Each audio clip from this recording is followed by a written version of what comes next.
ட்ரம்போட தலைக்கு விலை குறிக்கப்பட்டு விட்டது. கமேனியோடைய அந்த இறுதி ஊர்வலத்துடைய அந்த அந்த ஓலம், மரண ஓலம், அந்த ஒரு இருக்கிற அதே சமயத்தில் இங்கு ட்ரம்போட உயிர் பறிக்கப்படணும்னு ஒரு சதித்திட்டம்லாம் தீட்டி இருக்கிறாங்க அப்படிங்கிற பல்வேறு தகவல்கள் வந்திருக்கு. என்ன நடக்குது? இல்லை, ட்ரம்ப்னுடைய உயிரை பறிக்கிறது அப்படின்றதெல்லாம் அவ்வளோ சாதாரணமான விஷயம் இல்லை. பறிச்சாலும் அமெரிக்கா என்ன பண்ணுன்றதெல்லாம் தெரியும். அவங்களுடைய ஃபயர் பவர், அவங்க கிட்ட இருக்கக்கூடிய ஏவுகணைகள், குண்டுகள், அணுகுண்டுகள் எல்லாமே இருக்கு. அதை யாரும் துணிய மாட்டாங்க.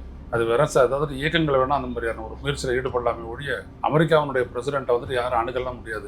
ஒவ்வொரு ஈரானியனுக்கும் ஒரு கோபம் இருக்கும். தன்னுடைய பிரசிடென்ட்டை 28ஆம் தேதி பிப்ரவரி 8ஆம் தேதி குண்டு வீசி கொண்டதுக்கான பழி வாங்கணும் அப்படின்றது ஒரு ஈரானியனுக்கு இருக்கு. அது வேற விஷயம். அதில் ஒன்றும் நியாயம் இல்லைன்னு சொல்ல முடியாது. ஆனால் இதில் என்ன அதை சாக்க பயன்படுத்துறாரு அப்படின்னா, ஈரான் வந்துட்டு இன்னைக்கு ஒரு பலம் வாய்ந்த ஒரு சக்தியாக திகழறது அவங்களுக்கு, அமெரிக்காவுக்கு நிரந்தரமாக ஒரு தொல்லையாக போயிடும்.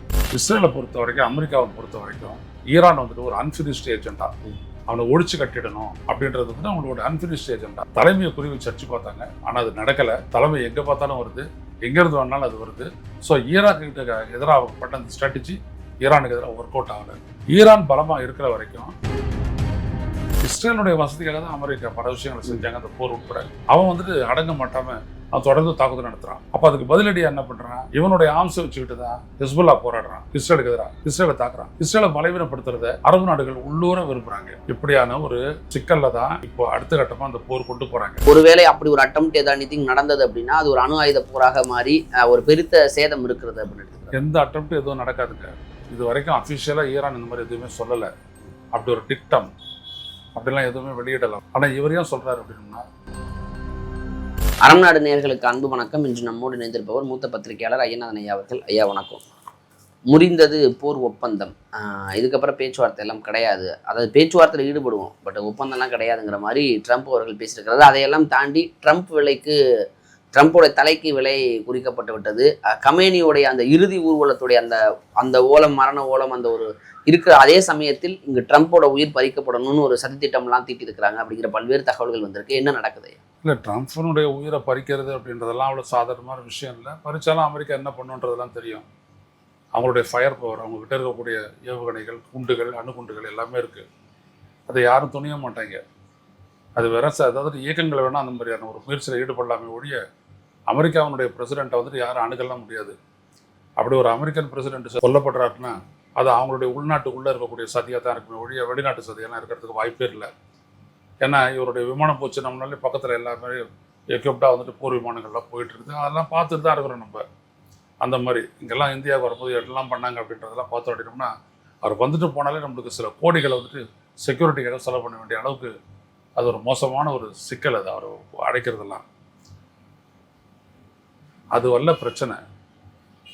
ஒவ்வொரு ஈரானியனுக்கும் ஒரு கோபம் இருக்கும். தன்னுடைய பிரசிடென்ட்டை 28ஆம் தேதி பிப்ரவரி 8ஆம் தேதி குண்டு வீசி கொண்டதுக்கான ஒரு பழி வாங்கணும் அப்படின்றது ஒரு ஈரானியனுக்கு இருக்குது. அது வேற விஷயம். அதில் ஒன்றும் நியாயம் இல்லைன்னா சொல்ல முடியாது. ரைட்டு. ஆனால் இதில் என்ன அதை சாக்க அவர் பயன்படுத்துகிறார் அப்படின்னோம்னா, ஈரான் வந்துட்டு இன்றைக்கி ஒரு பலம் வாய்ந்த ஒரு சக்தியாக திகழறது அவங்களுக்கு, அமெரிக்காவுக்கு நிரந்தரமாக ஒரு தொல்லையாக போயிடும். அதான் இங்கே புரிஞ்சுக்கணும். இவ்வளோ காலம் போர் நடத்தி பிப்ரவரி 28ஆம் தேதியிலேருந்து நடத்தி கிட்டத்தட்ட 2 மாதம் குண்டு வீசி இவ்வளோலாம் பண்ணியும் கூட ஈரானுடைய ஃபயர் பவர் அப்படின்றது வந்துட்டு அப்படி தான் இருக்குது. பதிலடி அவன் கொடுக்கக்கூடிய அவனுடைய சக்தி அப்படி தான் இருக்குது அப்படின்றத அவன் தொடர்ந்து காட்டிக்கிட்டே இருக்கிறான். நீ அடிச்சலாம் நான் நடிப்பேன் அப்படின்ற மாதிரி. அது வந்துட்டு எப்படி போகுது அப்படின்னோம்னா, இவனுக்காக, அமெரிக்காவுக்காக யார் யாரெல்லாம் பேச கொடுக்குறானோ, கட்டாரோ இல்லை குவைத்தோ இல்லை சவுதி அரேபியாவோ எங்கே இருந்தாலும் சரி, அமெரிக்காவுடைய பேஸை தான் அதை நான் அட்டாக் பண்ணுவேன் அப்படின்ட்டா. ஸோ அப்போ என்ன ஆயிடுச்சு? நிரந்தரமாக அமெரிக்காவுடைய பேஸு அரபு நாடுகளில் வரவே முடியாது. வந்துச்சு அப்படின்னா ஒரு சின்ன சிக்கலாக இருந்தாலும் நீங்கள் வந்துட்டு ஈரான் மேலே பாய போனீங்கன்னா ஈரான் அவங்க மேலே பாய்வான், இஸ்ரேல் உட்பட பாய்வான். அது வந்துட்டு அவனுக்குரிய அந்த அந்த அதுக்கான ஃபயர் பவர் அவங்ககிட்ட இருக்குது. ஏவுகணைகள் இருக்குது, ட்ரோன்ஸ் இருக்குது, குண்டு வீசு எல்லாமே இருக்குது. நீங்கள் விமானப்படை அழிச்சிருக்கலாம், ஆனால் மற்றபடி எல்லாமே இருக்குது. அதே மாதிரி விமானப்படை எதிர்த்து அழிக்கக்கூடிய அளவுக்கு எதிர்த்தாக்குதல் சக்தியும் ஈரான் கிட்ட இருக்குது. அதனால் இப்படி ரெண்டாவது இப்போ வந்துட்டு ரஷ்யாவும் சைனாவும் அவனுக்கு ரொம்ப பேக் பண்ணுறாங்க. காரணம் என்னென்னா, இப்போ ஒரு 4வது பெரிய உற்பத்தியாளர் தான் ஈரான். அவனுடைய கச்சா வந்துட்டு அவங்களுக்கெல்லாம் போகுது. அதனால் அவங்க வந்துட்டு அதை தடை பண்ணுறதுக்கு விட மாட்டாங்க. இப்படிப்பட்ட சூழலில் இஸ்ரேலை பொறுத்த வரைக்கும், அமெரிக்காவை பொறுத்த வரைக்கும் ஈரான் வந்துட்டு ஒரு அன்ஃபினிஷ்ட் ஏஜெண்டா, அவனை ஒழிச்சு கட்டிடணும் அப்படின்றது வந்துட்டு அவங்களோட அன்ஃபினிஷ்ட் ஏஜெண்டா. தலைமையை குறி வச்சு அடிச்சு பார்த்தாங்க. ஆனால் அது நடக்கலை. தலைமை எங்கே பார்த்தாலும் வருது, எங்கேருந்து வேணாலும் அது வருது. ஸோ ஈரானுக்கு எதிராக அவங்க பண்ண அந்த ஸ்ட்ராட்டஜி ஈரானுக்கு எதிராக ஒர்க் அவுட் ஆகலை. ஸோ ஈரான் பலமாக இருக்கிற வரைக்கும் நீங்கள் வந்துட்டு காசாவினுடைய அந்த இது முழுமையாக கைப்பற்ற முடியாது. ஹெஸ்போல்லாவை கட்டுப்படுத்த முடியாது லெபனான் எதிர்த்து. அதுக்கப்புறம் ஒரு நாடாக வந்துட்டு உங்களுக்கு எதிராக திரும்புவாங்க. முக்கியமாக அமெரிக்காவுக்கு எதிராக எண்ணெய் வர்த்தகம் திரும்பும். எண்ணெய் வர்த்தகம் பாதிக்கப்பட அரபு நாடுகள் என்ன பண்ணுவாங்கன்னா வேற மாதிரி யோசிப்பாங்க. நான் உன்னோட நண்பனாக இருக்கிறதுனால என்ன பலன் அப்படின்னு அவங்க யோசிக்க ஆரம்பிச்சாங்க. நம்ம நிச்சயம் அந்த பிடியிலேருந்து வெளியில் வருவாங்க. அதுக்கு மேலே நான் ஈரானோட சமாதான பேச்சுவார்த்தை நடத்திக்கிறேன்னு சொல்லிட்டு இப்படி திரும்பிட்டாங்க. நம்ம ஈரானுடைய கொள்கையான எல்லா நாட்டுக்கும் வந்துட்டு அவங்களுடைய கரன்சியில் வந்துட்டு எண்ணெய் வர்த்தகம் செய்யலான்ற அளவுக்கு போச்சு அப்படின்னா பெட்ரோல் டாலர் அடிபட்டுரும். இது ரொம்ப வேகமான நடந்துடாது, ஆனால் கொஞ்சம் கொஞ்சமாக அது இப்படி தான் நடந்து முடியும். ஏன்னா பெட்ரோல் டாலரை க்ளோஸ் பண்ணுறதுக்காக உருவானது தான் bricks. Brazil, Russia, India, China, south Africa. இப்போ அதில் வந்துட்டு ஈரானும் இருக்கிறான், கவனிக்கணும் நீங்கள். ஸோ எந்த காரணத்துக்காக வந்துட்டு நீங்கள் வந்துட்டு சதாம் ஹுசேனை ஒழிச்சிங்களோ, எந்த காரணத்துக்காக லிபியா அதிபர் கடாஃபியை நீங்கள் ஒழிச்சிங்களோ, அதே காரணத்துக்காக தான் நீங்கள் இவரை ஒழிச்சிருக்கீங்க. ஆனால் என்ன, அவங்களெல்லாம் ஒழிச்சு அந்த நாட்டை கேப்சர் பண்ணீங்க. இங்கே தலைமையை ஒழிச்சிட்ட உடனே இந்த நாட்டை கேப்சர் பண்ண முடியலை. ஸோ இது தான் என்னுடைய பிரச்சனை. அந்த பிரச்சனையை வந்துட்டு அமெரிக்கா வந்துட்டு ஒரு பெரிய ஃபெயிலியராக நினைக்கிறான்.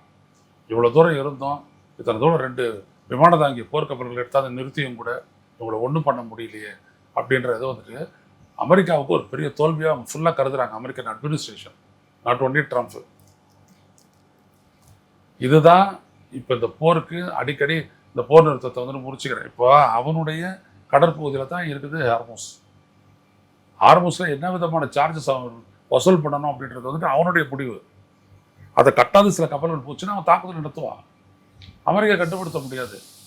Because Hormuz is is territorial waters. அவனுடைய நாட்டுக்கு சொந்தமான அந்த கடற்பரப்பில் இருக்குது. அதுக்கு கீழே பார்த்தீங்கன்னா ஒமானி வளைகுடா. அங்கே ஒமானி அரசு தான் வந்துட்டு அதில் டாமினேட் பண்ணுவாங்க.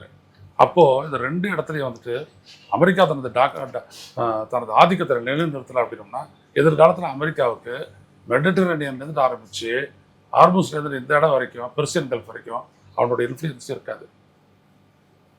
அதை கட்டுப்படுத்தக்கூடிய பெரும் ஆதிக்கம் வந்துட்டு ஈரான்கிட்ட வந்துடும். ஈரானுக்கு ஆதரவாக அப்புறம் வந்துட்டு ஒரு ரஷ்ய கப்பல், ஒரு சீன கப்பல் வந்து நின்றுச்சு அப்படின்னோம்னா இன்னும் சுத்தம், நீ ஒன்றுமே பண்ண முடியாது.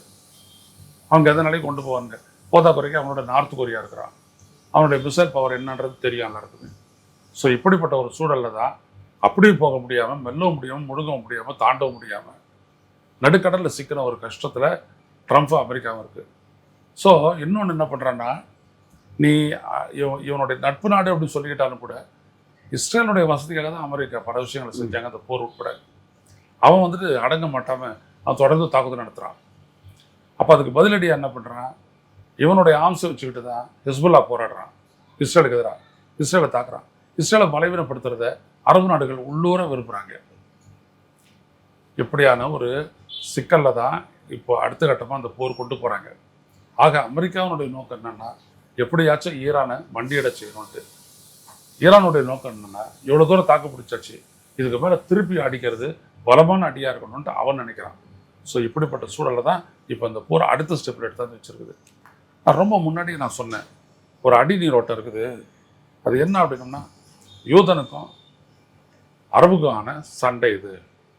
ஸோ இது இனவெடி சிந்தனைக்கு போயிடுச்சு. இதில் இருந்துட்டு யாரும் மீள முடியாது. இது ஒரு பெரிய லெவலில் தான் போய் முடியும், பெரிய அடிவில் தான் முடியும் அப்படின்ட்டு. அதுதான் இப்போ நடக்க போகுது.